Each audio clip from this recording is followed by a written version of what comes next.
Climat, voilà un mot qui a suscité une certaine incompréhension parce qu'on pensait à l'aspect météorologique de prime abord. Or, c'est un terme de français régional.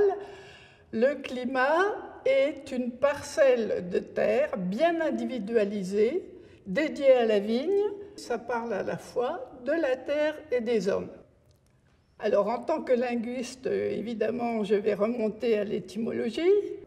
On a un thème indo-européen claï qui signifie inclinaison, la manière dont le soleil atteint la terre. Si la notion originelle de climat implique une pente, on peut aussi préciser sa définition.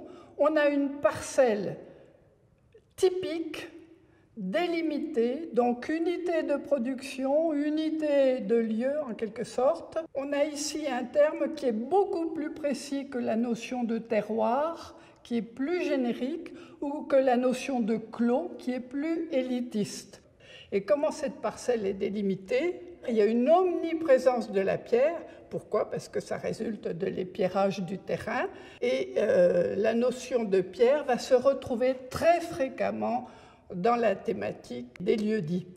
L'appellatif le plus fréquent, j'aurai en Bourgogne le terme de cras. Ça signifie d'abord colline rocheuse et ensuite éboulis issus de cette colline rocheuse. Ça vient du gaulois krakos, lui-même venant d'une racine très ancienne, car kal, qui signifie la pierre. Je ne dis pas que le terme date de l'époque gauloise. L'étymologie est ancienne, mais les climats ont été dénommés à l'époque médiévale. On a bien sûr les perrières, carrières de pierre, et on a cherché peut-être à dater certaines vignes. La Romanée. La Romanée, évidemment, on y voit l'influence des Romains. Mais Romanée a pu, dès l'époque médiévale, signifier tout ce qui est ancien, parce que les Romains étaient pris comme référence de l'ancienneté d'un lieu. On a aussi des éléments qui nous parlent de la nature du terrain. L'argile, eh bien, on a les argillères, les argillas. La Bourgogne, qui a été délimitée pour le classement UNESCO, va de Dijon à ce qu'on appelle les Maranges.